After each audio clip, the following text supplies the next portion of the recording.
Hello, BookTube. This is Weekly Reads. I've had a pretty good reading week this week, although I did have one bail redemption rejection. So, back in May, I had a go at and made it fairly deep into The Road to Dien Bien Phu by Christopher Goscha. This is a history of the First Vietnamese War, the War of Vietnamese Independence. And again, I made it quite a ways through the book my first time I read it. I think about certainly 100 pages in. And I had a really bad day and bailed on it, which I sometimes need to do. The problem with bailing so deep into a book and not giving enough time to sort of let the book settle, to forget some of it, is that coming back to it, you're going to be a bit bored by it, or something similar. And that's what happened when I had my bail redemption attempt Friday. I really wasn't feeling it. I wasn't in the mood to read it. So it's a bail redemption rejection, and I'm going to probably hold off on another bail redemption until sometime next year, if not maybe early 2024, which kind of stinks. But yeah, maybe one of these days I will learn to just, if I have one of these bails, to just leave the bookmark in and come back to the book when I feel better and I'm in a better frame of mind. Maybe one of these days I will, but anyway. Although the rest of the week's reading was pretty good. Over the weekend, I read 1177 BC, The Year Civilization Collapsed by Eric H. Cline. This is a history of the Bronze Age, and particularly the Bronze Age collapse. In the late Bronze Age, in the Eastern Mediterranean and Near East, there was globalization. The kingdoms and empires that made up the region were all interconnected by war, by diplomacy, by trade. And then in about the years preceding and succeeding 1177, it all came apart. A number of these civilizations collapsed, the Mycenaeans, the Minoans, and some were seriously wounded, the Egyptians and the Assyrians. And it took centuries for civilization to come back, or at least for enough documents to say civilization came back. The book is divided roughly into two. The first part, which is made up of chapters titled Acts, is a century by century look at the late Bronze Age, how this international system came about, and bits of history of the various kingdoms that participated, including, of course, the Mycenaeans, the Minoans, the Egyptians, the Assyrians, the Babylonians, the Hittites, the Mitannians, the Ugaritians, the Canaanites, so on and so forth. I really liked this part.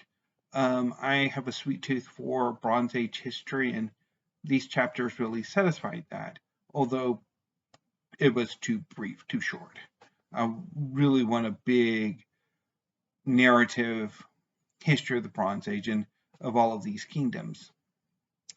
Where I think the book falters is when Cline tries to look at what caused the collapse, using the latest in archaeology, because a lot of the focus is more on contemporary archaeologists and their various theories. And it's a bit rough. It's a bit maybe unorganized in a way. So yeah. But I do think perhaps the solution is, as Cline tends, I think, implies, is that it's all of the above. That there was a massive, centuries-long drought at the end of the Bronze Age that was probably the kernel, the impetus, and then it just things snowballed and it became too expensive to rebuild. But anyway, so that was 1177 BC, the year civilization collapsed. I liked it, but I had some issues with the investigation into what happened. So late on Sunday, I reread 2 volumes of poetry that I had previously read in April for National Poetry Month. I started with One Summer Evening at the Falls by Peter Campion. When I read this book in April, I didn't quite get on with it. I'm not as fond of this collection as I was of Peter Campion's older Lions. And so I wanted to have another go at it, because sometimes I do need a second reading of a poetry collection to appreciate it more. But this rereading really confirms my estimation that besides a few poems, this collection is not nearly as good as Lions. I also reread Scaffolding by Elena Rivera. I rather liked this collection of sonnets when I first read it, and I still like it. The first few sonnets are a bit rough, but the collection improves the deeper in one goes. I'm especially fond of the poem that is My Birthday. And also My Brother's Birthday is quite good too. But anyway. Oh yeah. So then on Monday, Tuesday, Wednesday, and Thursday, I read 4 of the 5 poetry collections that I picked up in July. The 4 that I got from PUP, Princeton University Press. On Monday, I read Host and Guest by Nate Klug. This is a collection that mixes popular culture, religious meditations, and a number of other themes, and I thought it was really good. I quite enjoyed this collection. So yeah, I'm definitely looking forward to more of Nate Klug's work. I also read the 2 Troy Jollimore books I picked up. Like Scugog, I read on Tuesday. I rather like this collection. Especially I liked the Tom Thompson in Flight and Imperceptibly. I thought those were really good. But yeah, I rather like this one. I think I liked this collection a bit more than I did the one I read on Wednesday, which is Earthly Delights by Troy Jollimore, which is the most recent of Troy Jollimore's works to be in the Princeton Poet Series. I really liked the screenshot series. So a lot of these poems are related to film and the act of watching film. And so a lot of the poems are titled Screenshots, and then the movie's name. So like there's one for Screenshots, No Country for Old Men. and The Talented Mr. Ripley, and Boogie Nights, which I absolutely found hilarious. And being John Malkovich, I also found to be really, really good as well. Then there's one poem I think it was American Beauty, might have been the one that was just absolutely hilarious. And I completely loved it. But then there was also one that was a mix of lyric poetry and prose poetry that I really didn't like, largely because I hate prose poetry. So, yeah.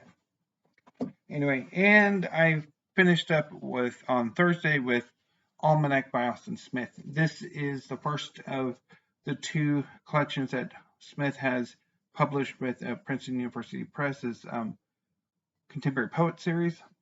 I rather like the collection. It's very much in Smith's wheelhouse. It's a lot of rural poems, poems that use a lot of personal imagery, a lot of rural imagery, and I thought it was really quite good. Not as good as Flyover Country, the more recent one, but there's a lot of really good poems in here, so I'm quite happy with that. And so today I decided to read some manga. So I read 2 volumes of manga, and I guess keeping in a bit of a tradition the last few months, I read what I picked up of the 7 Deadly Sins. So I read 7 Deadly Sins, Volume 7 and 8 by Nakaba Suzuki. The 7 Deadly Sins is a manga series inspired a bit by medieval British legends. It's about a young princess named Elizabeth whose family has been overthrown, and they've been usurped by an order of the knighthood called Holy Knights, who have become increasingly tyrannical. In order to fight the Holy Knights and to restore her father to the throne, Elizabeth escapes and goes in search of the 7 Deadly Sins, a order of knighthood that a decade previously had been accused of trying to overthrow the kingdom. Elizabeth finds the leader of the 7 Deadly Sins, Melodius, and gets him to agree to reassemble the 7 and try to take back the kingdom. So gradually, the 7 get back together. As these volumes begin, 4 of the 7 have been located and have rejoined the team. Melodius, Dien, Ban, and King. These volumes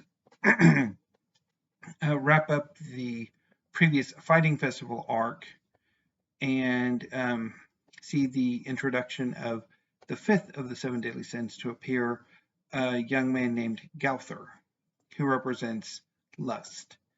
And I really loved these 2 volumes. They were really good. The plot progressed. I love the character developments. I love the sort of further hints of what's going on, what the agenda of the Holy Knights are, the fight scenes, the character development. It was really good. The introduction of Gauther I thought was really well done. And I love the cliffhanger at the end of Volume 8. That was just absolutely brilliant. Quite looking forward to seeing what goes on. So I'm definitely looking forward to reading more of the 7 Deadly Sins. So that leads me to what I will be reading this coming reading week. So over the weekend, I think I'm going to read some animal books from Reaction. the two that I just picked up. So I think on Saturday I'm going to be reading Cat by Katherine W. Rogers. And on Sunday I will read Dog by Susan McHugh. And that then leads me to the 1st of August and my week's worth of Garbogus. So last Thursday, last Thursday, Wednesday, I didn't make a video yesterday because I had to watch The Four Children of the Apocalypse. Anyway, so on Wednesday, I did a tag video created by Criminality that talked about trash. And at the end, I gave a hint of what my week's worth of Garbogus participation is going to be. To recap, real quickly, I was thinking of reading some combination of Boy Band by Sam Stevens. This is a gay erotic novel about a boy band who probably all fall in love with each other. I was also going to read 2 novels by Ian Fleming in the James Bond series, From Russia with Love and Goldfinger. And I was going to try to get into Conan pastiches put out by Tor. In the 80s and early 90s, or maybe most of the 90s as well, Tor published a series of Conan pastiches by a series of writers, most famously Robert Jordan. Although I think most of his came probably earlier in the series before his time was taken up by the Wheel of Time. But I'm thinking of reading Conan the Valiant by Roland Green, who I've read some of Roland Green's work, not this one I don't think. I quite liked it. And also Conan the Savage by Leonard Carpenter, which I have read before and remember quite liking. So, how's it going to work? So part of my Garbogus reading schedule is hampered by the fact that I'll be spending at least Monday and Tuesday watching The Four Children of the Apocalypse. My sister-in-law is about to have her 5th child, so soon the 4 will be 5, and she's got a doctor's appointment on Monday, and then she has to register at the hospital and do the C-section on Wednesday. Me and my mom will be watching the kids on Monday and Tuesday, and once my sister-in-law goes into the hospital to have the new baby, her mother will take over to watch the kids while my sister-in-law and my brother are at the hospital. So with that in mind, I'm going to be putting a Boy Band back a bit because I'm not going to be taking this over to their house at all. No. I think I mentioned at the tag that was a book that I would not be reading in public, and I'm not. So I think what I'm going to do is I'm going to start with From Russia with Love and just take this cover off. I'm pretty sure it's just a naked hardcover. Yeah. I'll just take the cover off and go when I go over there and read From Russia with Love. Is what I'll start with.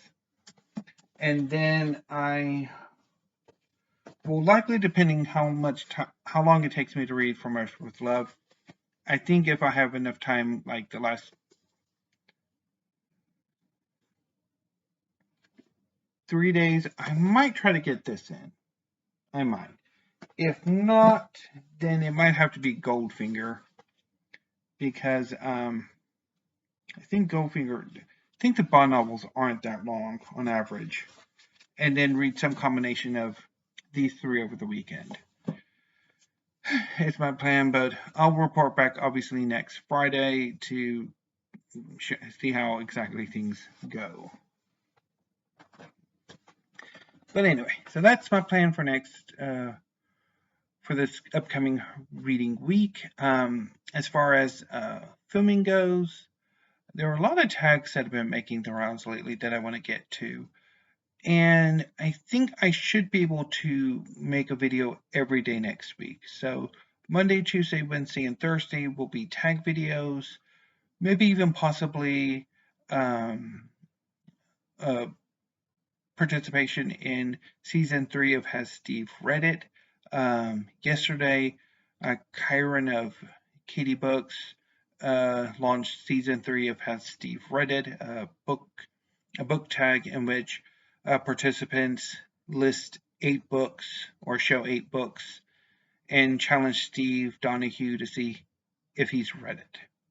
And basically, the prize is you get elevated to ever increasing levels of intergalactic power. So yeah, I might do one of those, or I might hold off and do that like the following week, and just focus a lot on some of the tags I want to do that I've missed. And then on Friday, I'll do 2 videos. One will be my back to school TBR. I've had a desire the last few months, maybe even a year or so, of wanting to do a personal reading project centered around or inspired by school. So, and it's inspired by a similar reading event that Doris of Aldi Books had created in 2020. So I've got the books that I'm going to read for the project. I've kind of spoiled at least 2 of them, or no, 3 of them. But I'll basically do sort of the TBR and the schedule on my early Friday video, and then do weekly reads later on where I'll kind of confirm what I decided. So that's my plan for next week. I'm going to sign off for now. So have a great rest of your evening and weekend, and I will see you on Monday with a tag video. So until then, BookTube, thank you and stay safe.